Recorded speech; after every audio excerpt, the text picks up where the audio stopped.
Hello दोस्तों, तो कैसे हैं आप सब।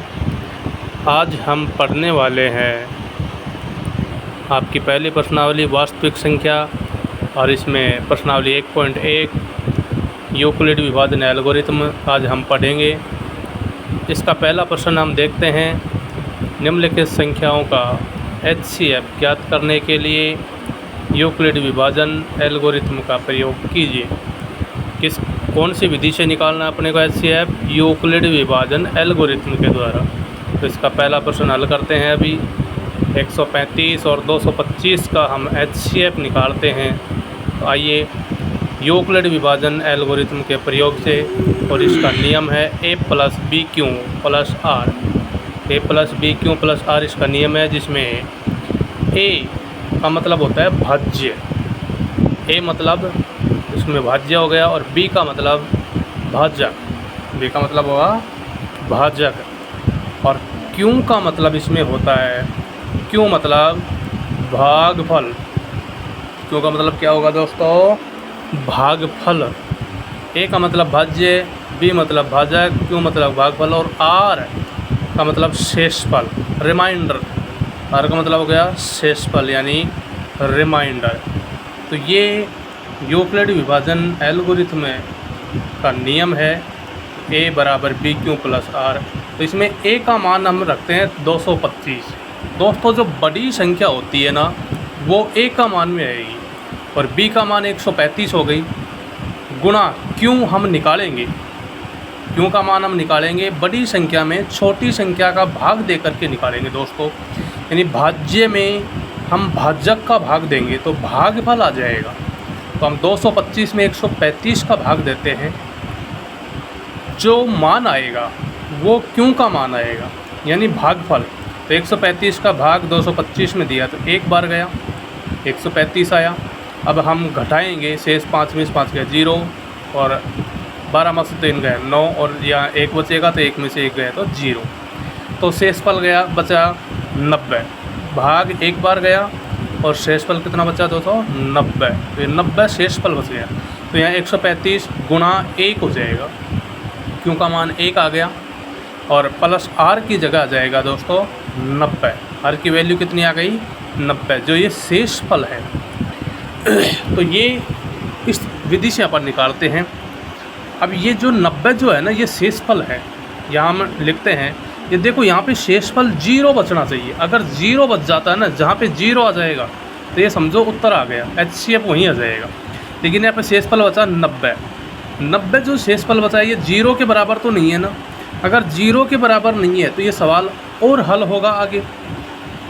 0 के बराबर अगर शेषफल आ जाता है तो सवाल यही ख़त्म, और अगर 0 के बराबर नहीं आता तो उसके आगे और भी होगा। तो इसमें पुनः अपन यूक्लिड विभाजन एल्गोरिथम जो विधि है उसका पुनः प्रयोग करेंगे। पुनः यूक्लिड विभाजन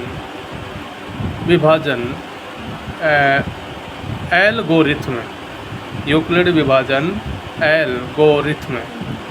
तो इस विधि का पुनः प्रयोग करेंगे, जिस तरीके से अभी किया है अपन ने। शेषफल कितना आया? 90 आया शेषफल। कितने का भाग देने से? 135 का भाग देने पर। अब हम भाग देंगे, अब देखो A का मान बदल जाएगा, A का मान 135 आएगा, क्योंकि अभी अपन ने भाग दिया है ना, 135 का दिया था, वो B का मान था। अब जो B का मान पहले रखा है ना, वो A की जगह आ जाएगा दोस्तों। जो B का मान रखा था वो कहाँ जाएगा? A की जगह, और बराबर में B की जगह क्या जाएगा? जो शेषफल बचा है 90, अभी जो शेषफल 90 बचा है ना, वो B की जगह आ जाएगा, गुणा। अब Q का मान निकालेंगे, इधर 135 में भाग देंगे अपन अब 90 का। 135 में कितने का भाग देंगे? 90 का भाग देंगे दोस्तों। यानी A 135 हो गया, B 90 हो गया। तो 90 का भाग 135 में एक बार गया, 90 उतार दिया। अब घटाएंगे, 5 में से 0 गया 5, और इधर 13 में से 9 गए तो 4 बचा।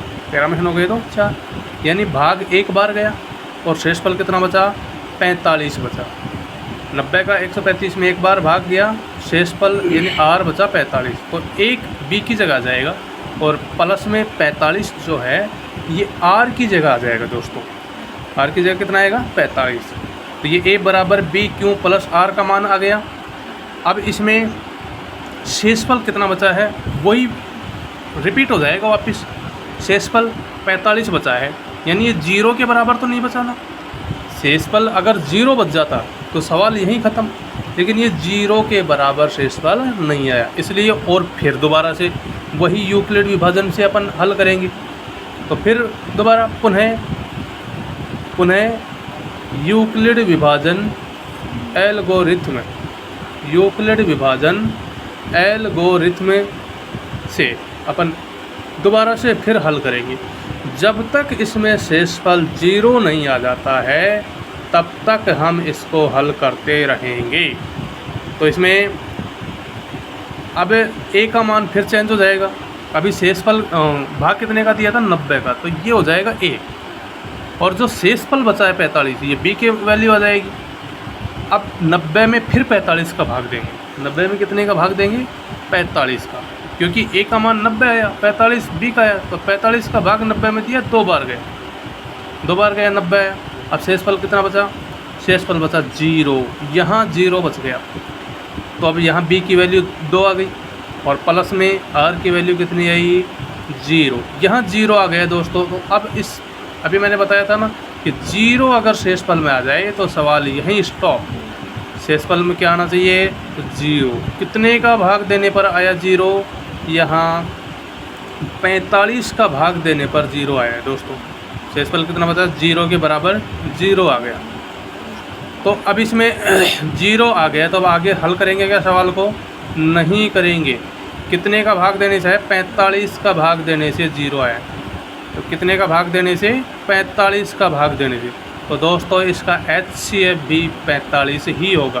कितना होगा 45, इसलिए 135 और 225, 135 और 225 का HCF क्या हो जाएगा 45 होगा दोस्तों। देखो अगर शेषफल में 0 नहीं आता है तो हम मान बदल बदल के भाग देते जाएंगे। जब जिस संख्या का भाग देने पर शेषफल 0 आता है तो वही संख्या उनका क्या होगा, HCF होगा। क्या होगा, HCF। यहाँ 45 का भाग पूरा गया तो यहाँ क्या आएगा, HCF 45 ही आएगा दोस्तों। कितना आएगा 45। तो अब हम करते हैं नेक्स्ट क्वेश्चन की ओर चलते हैं। अगला सवाल हम निकालेंगे 196 और 38,220 का में से। कितने का निकालेंगे, 196 और 38,220 का में से। वही विधि वही तरीका, कोई दिक्कत नहीं है दोस्तों, बिल्कुल आसान तरीका है, बिल्कुल आसान तरीका। ये यूक्लिड विभाजन एल्गोरिथम बिल्कुल सीधी है, वही नियम है इसका। a बराबर B Q plus R. a का मतलब भाज्य, b का मतलब भाजक, q का मतलब भागफल और r का मतलब शेषफल। तो इसमें a की वैल्यू कितनी होगी 38,220, b की वैल्यू हो जाएगी 196 और q की वैल्यू हम निकालेंगे भाग दे करके। बड़ी संख्या में छोटी संख्या का भाग देंगे। तो 38,220 में भाग देंगे 196 का। तो 196 का पारा बोले अपन कितने में, 382 में दे ले एक बार। तो 382 में एक बार गया, 196 आ गए। अब घटा लो, इधर 12 में से 6 गए, 6 बचा। इधर एक हासिल ले ली थी, 7 बच जाएंगे। तो 17 में से 9 निकालेंगे। अब 17 में से 9 निकालेंगे तो 8 बच गया। इधर 2 की एक हासिल दे दी तो 1 बच गया। 2 उतार लिया दोस्तों। 1862। 1862 में 196 का भाग देंगे। 196 का भाग दिया, 9 बार गया। 196 का भाग 1862 में 9 बार। तो अब 196 को 9 से गुणा कर लो, कितने आते हैं 1764। 1764 को अब 1862 में से हम घटाएंगे तो यहाँ पे बच गए 98 और 0 उतार लिया, 980 हो गए। अब 980 में 196 का भाग दिया तो आए 5।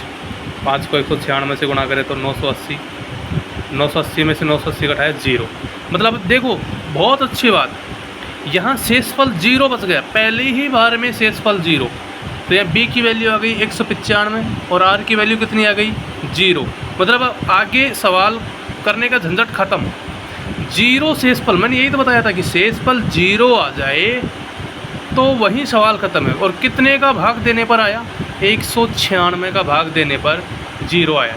तो मतलब इसका HCF कितना होगा? 196 ही होगा, क्योंकि कितने का भाग दिया अपन ने? 196। 196 का भाग दिया है, तो इन दोनों का HCF क्या हो जाएगा? यानी में से 196 ही हो जाएगा। अगर यहाँ पे शेषफल कुछ और बचता तो फिर हम भाग देते, उस शेषफल का भाग देते फिर 196 में, लेकिन अब यहाँ शेषफल 0 बचा है तो कोई दिक्कत ही नहीं है। ठीक है, तो अब अगला सवाल करते हैं दोस्तों हम। अगला सवाल है आपका वही विधि से है, 867 और 255 का HCF निकालेंगे। 867 और 255 का HCF। दोस्तों कोई दिक्कत नहीं है, यूक्लिड विभाजन से HCF निकालना बहुत ही आसान है, बिल्कुल आसान तरीका। बिल्कुल भी नहीं घबराना है आपको कि ये यूक्लिड विभाजन क्या है, कैसे करेंगे, बिल्कुल सीधा तरीका है। बस ये तरीका याद रखो, इसका नियम है A बराबर BQ प्लस R। A बराबर BQ प्लस R। A मतलब भाज्य, यानी जो बड़ी संख्या है उसको A की जगह रखेंगे, बड़ी संख्या को किसकी जगह रखेंगे? A को, और छोटी संख्या है वो B की जगह रखेंगे, और Q की वैल्यू निकाल लेंगे हम, यानी बड़ी संख्या में छोटी संख्या का भाग दे करके Q का मान निकाल लेंगे, और फिर जो शेषफल बचेगा वो R की जगह रख देंगे। बिल्कुल आसान तरीका है। और